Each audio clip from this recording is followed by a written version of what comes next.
स्वागत है आप सभी का मेरे आज की इस वीडियो में। आज की जो घटना है वो सुखदीप नाम के लड़के से शुरू होती है। ये जो घटना थी वो सुखदीप नाम के लड़के के साथ हुई थी आज से लगभग 9 साल पहले।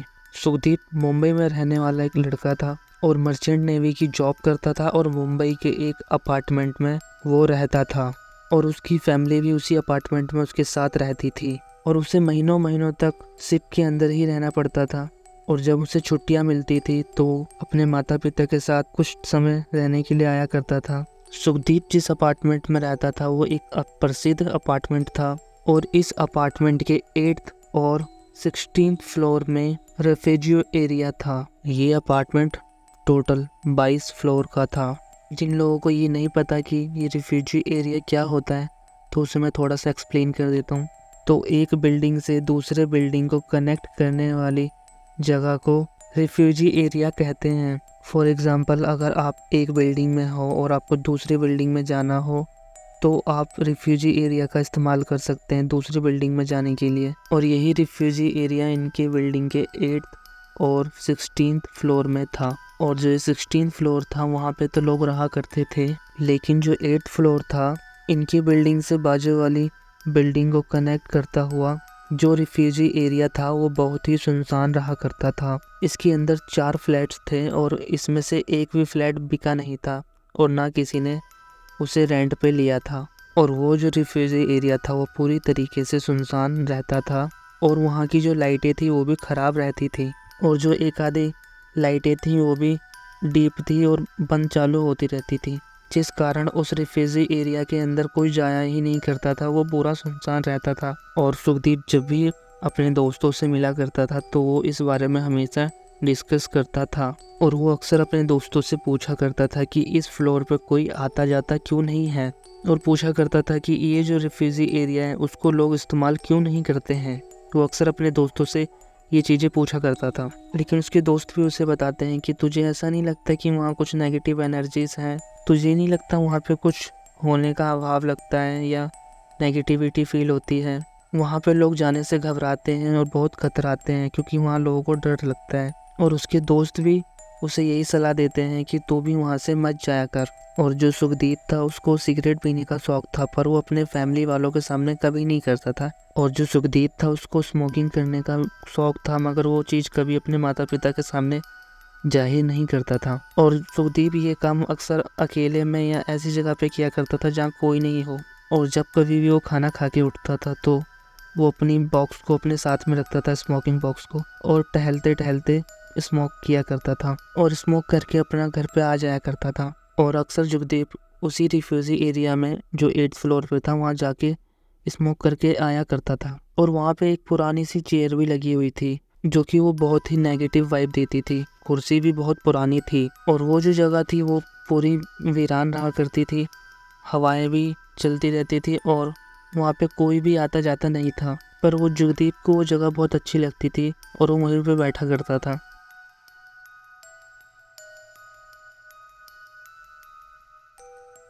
और जगदीप ये काम डेली कर रहा था। डेली वो अपना वहाँ पे जाता था और 5 से 10 मिनट वहाँ बिताता था और वापस आ जाता था। और अब जगदीप की जो छुट्टियाँ थी वो ख़त्म हो चुकी थी और वो वापस अपने काम के लिए चला जाता है। लेकिन जब वो वापस आता है कुछ महीनों बाद अपने घर पे, अपने फ्लैट पे, तो उसके फ्रेंड्स उसे पहले दिन ही मिलते हैं और वो उसे बताते हैं, देख भाई, हम अच्छे से जानते हैं कि हमारे मना करने के बाद भी तू वहाँ जाता है और वहाँ जाके बैठता है और हम तुझे आखिरी बार वार्निंग दे रहे हैं वहाँ जाने की भूल बिल्कुल भी मत करना। और उसके दोस्त बोलते हैं कि अगर तू वहाँ गया तो समझ लियो हमारी दोस्ती ख़त्म, क्योंकि वहाँ पे बहुत ही बुरी बुरी तरीके की एक्टिविटीज़ होती हैं। तू विश्वास कर या मत कर, हमें तेरी फिक्र है। फिर उसके दोस्त जुगदीप को बोलते हैं, अगर तुझे चलने का शौक़ है तो तू हमारे साथ चला कर, हम तेरे साथ चला करेंगे, मगर तू वहाँ अकेला नहीं जाएगा। मगर सुखदीप उस समय हाँ कर देता है और मुंडी हिला लेता है, मगर मन ही मन वो सोचता है कि खाना खाने के बाद उतनी दूर कौन जाएगा। और सुखदीप को शांति वाला माहौल बहुत ज़्यादा पसंद था। वो बातों को इग्नोर कर देता है और वो सोच रहा होता है क्या नेगेटिव वाइब, मैं तो वहाँ रोज़ बैठता हूँ, मेरे साथ तो कभी ऐसा नहीं हुआ। और वो उस चीज़ों को इग्नोर कर देता है। और ऐसे ही आज का दिन भी बीत जाता है और ऐसे ही आने वाले 2-4 दिन भी आराम से बीत जाते हैं। वहाँ पे कोई भी नेगेटिव एक्टिविटी सुखदीप के साथ नहीं होती है। लेकिन जब 5वां दिन आया, सुखदीप अपना डिनर करता है और उठता है। लेकिन आज का जो दिन था वो था अमावस की रात। और सुखदीप अपना डिनर करता है और डिनर करते समय ही उसे बहुत नेगेटिव वाइब आ रही होती है। लेकिन सुखदीप सोचता है कि खैर जाने दो, होता रहता है, ऐसा कुछ नहीं है। और वो वापस से सोचता है कि चलो एक दो सुट्टा मार के आ जाएंगे और कुछ भी नहीं होगा। और वो उन चीज़ों को इग्नोर कर देता है और वो हमेशा की तरह अपने स्मोकिंग वाला बॉक्स उठाता है जिसमें रखी होती हैं चीज़ें, और वहाँ पे चले जाता है स्मोक करने। और वो पहुँच जाता है उसी रिफ्यूजी एरिया में जो 8th फ्लोर पे था, और वो बहुत सुनसान रहा करता था। और वो देखता है कि वहाँ पे जो एक लाइट थी जो हमेशा टिमटिमाती रहती थी, वो भी लाइट बिल्कुल भी टिमटिमा नहीं रही थी और वो बंद थी पूरी तरीके से। और वहाँ का जो माहौल था बहुत ही नेगेटिव वाइब दे रहा था, क्योंकि वही एक लाइट थी और पूरी रिफ्यूजी एरिया में सिर्फ और सिर्फ अंधेरा फैला हुआ था। और हमेशा की तरह वहाँ पे आसपास किसी के भी होने का अंदाज़ा बिल्कुल भी नहीं लग रहा था और वो बिल्कुल ही नेगेटिव वाइब दे रहा था। सुखदीप अपने मोबाइल फ़ोन को ऑन करता है और उसकी फ्लैश लाइट से वो उस एरिया में पहुंच जाता है। और वो दरवाज़ा खोल रहा होता है और दरवाज़ा बंद कर रहा होता है, और उससे सामने दिखती है वही चेयर जहाँ पे वो हमेशा बैठा करता था। और वो हमेशा की तरह उसी चेयर पर बैठ गया और अपनी सिगरेट जलाने लगा। और वापस से उसके दिमाग में वही पुरानी मेमोरीज अच्छी आने लगी जो अक्सर उसको वहीं पे आती थी जहाँ वो हमेशा बैठा करता था, रिफ्यूज एरिया में। और ऐसे करते करते लगभग 15 मिनट 20 मिनट तक बीत चुका था समय, और वहाँ सब कुछ नॉर्मल था, कोई भी अभी तक नेगेटिविटी नहीं आ रही थी। बहुत अच्छा फील हुआ था। लेकिन अचानक ही उसे बहुत तेज़ आवाज़ आती है, मानो कि किसी ने दरवाजे पे बहुत तेज़ लात मारी हो, जो कि दरवाज़ा बहुत टाइट था, एयर प्रेशर की वजह से बहुत तेज़ी से खुला। तो सुखदीप सोचने लगता है कि मैं अगर नहीं गया तो किसी को ये लगेगा कि कहीं चोर तो नहीं है अंदर। सुखदीप सोचता है कि चलो मैं जाता हूँ और बता देता हूँ कि मैं ही बैठा हूँ। फिर सुखदीप अपने फ़ोन की फ्लैश लाइट को तेज करके देखने की कोशिश करता है। लिफ्ट तक आगे बढ़ता है लेकिन उसे कुछ दिखाई नहीं देता। वहाँ से आने का रास्ता भी एक ही था और जो लिफ्ट थी वो भी ऊपर थी और वहाँ पे कोई नहीं होता है। तो ये बिल्कुल भी पॉसिबल नहीं था कि किसी का वहाँ से आना और लात मारना और सीधा ऊपर चले जाना। इसको बिल्कुल भी समझ में नहीं आई, पूरी तरीके से कंफ्यूज हो चुका था। ये सोचता है कि हो सकता है कि ये चीज़ हवा के प्रेशर की वजह से हुई हो, लेकिन इसके मन में एक बात भी आ रही थी कि जो हवा है वो इतनी तेज़ भी नहीं चल रही थी कि वो इतनी तेज़ दरवाजे को धकेल दे।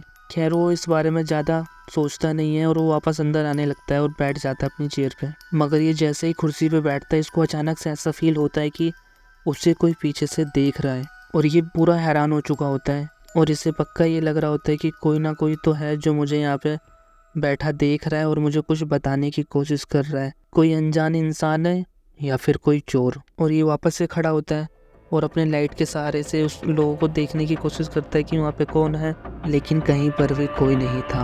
ये बिल्कुल कंफ्यूज था। ये वापस से पलटा और बैठने के लिए चेयर पर जैसे ही गया, सामने से उसको एक खौफनाक चेहरा दिखाई देता है। इतना खौफनाक चेहरा था कि जो इसने आज तक कभी नहीं देखा। देखना तो दूर, उसने आज तक कभी इमेजिन तक नहीं किया होगा। बड़ी बड़ी लाल लाल आंखें और मुंह से अजीबोगरीब गिरती हुई लार, और उसका शरीर मानो आधा जला हुआ और आधा दिख रहा था, और उसका शरीर मानो आधा जला हुआ और आधा सड़ा हुआ था, और उसके बाल से वो आधी टकली थी, और उसका चेहरा लिटरली इतना क्रीपी था कि कोई उसे देख ले तो वहीं के वहीं बेहोश हो जाए। पर जो सुखदीप था वो इतना ज़्यादा घबराता नहीं था, लेकिन वो भी हक्का बक्का रह गया और उसकी पूरी तरीके से जो बॉडी थी ठंडी पड़ गई, मानो ब्लड प्रेशर जो था बहुत तेजी से बढ़ने लग गया। सामने बैठी जो औरत थी एक शब्द कहे बिना तुरंत ही बेहुदा जैसी स्माइल देने लगी, और सुखदीप और भी ज़्यादा घबरा गया। सुखदीप ने अपने मन में ऊपर वाले को याद किया।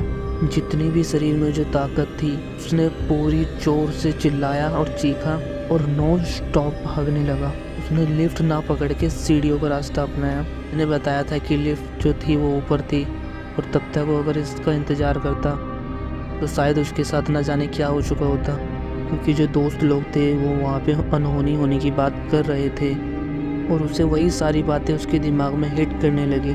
बिना सोचे समझे सीढ़ियों का रास्ता पकड़ा और नॉन स्टॉप भागने लगा। और जैसे ये 3rd फ्लोर के पास पहुंचा और उसको सामने वही अजीबोगरीब दिखने वाली औरत सामने खड़ी मिली। इसको समझ में नहीं आ रहा था कि ये औरत है तो है कौन। ये लिटरली बहुत ज़्यादा डर चुका था और उसे ये पता चल चुका था कि सामने जो खड़ा है वो इंसान बिल्कुल भी नहीं है, वो पूरी की पूरी नेगेटिव एनर्जी है। भागते हुए जैसे तैसे ग्राउंड फ्लोर पर पहुंचा। किस्मत से उसके दोस्त लोग ग्राउंड फ्लोर में बैठे हुए मिलते हैं बेंच के ऊपर। वो अपना आपस में बातचीत कर रहे थे, टाइम पास कर रहे थे। जैसे ही उसने अपने दोस्तों को अपनी आंखों के सामने देखा, उसकी आंखों के सामने बिल्कुल अंधेरा छा गया। इसका बीपी बहुत लो हो चुका था क्योंकि ये इतने ऊपर से दौड़ता हुआ आ रहा था और इसके आंखों में बिल्कुल अंधेरा छा गया। और उसी टाइम उसके दोस्त दौड़ते हुए और उसे पकड़ लिए। सुखदीप के दोस्तों ने उसे पकड़ा और उसकी आंखों पे पानी डाला, उसे पानी पिलाया और उसके बाद सुखदीप थोड़ा नॉर्मल हुआ। फिर सुखदीप ने बताया अपने दोस्तों को कि क्या हुआ उसके साथ, और ये जानने के बाद उसके दोस्त लोग भी बहुत नाराज़ हुए, बहुत गुस्सा हुए। और सुखदीप ने कहा कि ऐसा क्या हो गया जो तुम उस पर इतना गुस्सा हो, और तुमने मुझे मना क्यों किया और इसका कारण क्या है। और सुखदीप बोलता है मैंने भी अभी जो देखा वो मुझे खुद भी बिलीव नहीं हो रहा, ऐसा क्या हुआ है था वहाँ पे, थोड़ा एक्सप्लेन करो, मुझे बताओ। फिर उसके दोस्त बताते हैं कि जो बाजू वाली बिल्डिंग थी उसमें एक आंटी रहती थी, बहुत गरीब थी और उनके घर में भी कोई नहीं था। उनकी गरीबी इतनी थी कि वो EMI के पैसे भी नहीं चुका पा रही थी, ऊपर से प्रेशर आ रहा था और उसने गलत रास्ता अपना लिया। 12वें फ्लोर पर रहती थी और उसने पेजवे एरिया में एंटर करते ही वहाँ पे जो दरवाजे हैं उसने उन दरवाज़ों को कम्प्लीटली लॉक किया और उसे ब्लॉक किया, और उसने खुद के ऊपर केरोसिन छिड़क कर उसने खुदकुशी कर ली। और लगभग 2 घंटे तक वो तड़पती रही, लेकिन किसी को ये पता ही नहीं चल पाया कि असल में हो क्या रहा था। जब लोग वहाँ पहुँचे तो उन्होंने दरवाज़ा खोलने की कोशिश की, मगर ना जाने वो दरवाज़ा खुल ही नहीं रहा था। और आखिरकार वही हो गया जो नहीं होना चाहिए था। उस दिन के बाद से जो कोई भी उस फ्लोर के आसपास से भी गुजरता था तो चीखने और चिल्लाने की आवाज़ें सुनाई देती थी, और जो कोई भी वहाँ से निकलता था तो वहाँ से उन्हें नेगेटिविटी आती थी और आवाज़ें आती थी वहाँ से। तभी सुखदीप को एक चीज़ याद आती है कि जब वो वहाँ से निकल रहा था हेडफोन लगा के, तभी सुखदीप को याद आता है कि जब वो हेडफोन लगा के गेम खेल रहा था उसे वहाँ से चीखने की आवाज़ सुनाई देती है। शायद वो चीखने की आवाज़ उस आंटी की आत्मा से आती थी। सुखदीप ने मन ही मन ऐसा सोचा। उसी वक्त उसके दोस्त ने बताया कि एक अंकल जी थे जो 16 फ्लोर के रिफ्यूजी एरिया का इस्तेमाल ना करके 8th फ्लोर के रिफ्यूजी एरिया का इस्तेमाल कर रहे थे। उससे दूसरी वाली बिल्डिंग में जा रहे थे। शायद लिफ्ट खराब हो चुकी थी उस समय। अंकल जी जाते जाते वहाँ बेहोश हो गए थे। लगभग 1-1.5 घंटा वहीं बेहोश पड़े रह गए थे, और जब उनके नाती पोता वहाँ पहुँचे तो पता चला वहाँ बेहोश पड़े थे और उन्हें उठा के ले जाया गया। जो जब होश में आए तो उन्होंने बताया कि वहाँ पर एक औरत खड़ी थी और वो जलती हुई दिखाई दे रही थी और अजीब सी आवाज़ में वहाँ चिल्ला रही थी। उसे देख के अंकल जी बहुत ज़्यादा घबरा चुके थे और वो वहीं बेहोश हो गए थे। और अंकल जी के साथ ये जो घटना हुई थी वो उस औरत के घटना के 1 हफ्ते बाद हुई थी, और उसके बाद से वहाँ बहुत सारी एक्टिविटीज़ हुई और लोगों ने वहाँ पे जाना भी बंद कर दिया था। इसीलिए हम तुझे मना कर रहे थे कि तू वहाँ मत जा। इसके दोस्तों ने बोला कि जब हम तुझे इसीलिए मना कर रहे थे, अब देख लेना वो औरत तुझे न जाने कितने दिन तक दिखाई देगी। और सुखदीप को भी मन ही मन बहुत ज़्यादा पछतावा हुआ। मैं सोच लिया कि आज के बाद मैं उस जगह में जाके कदम भी नहीं रखूँगा। और वो दिन है और आज का दिन है। आज तक सुखदीप उस बारे में सोचता तक नहीं है। आशा करता हूँ आप सभी को आज की स्टोरी अच्छी लगी होगी। अगर अच्छी लगी हो तो प्लीज़ लाइक करें, और चैनल पर नए हो तो प्लीज़ सब्सक्राइब कीजिए। Thank you.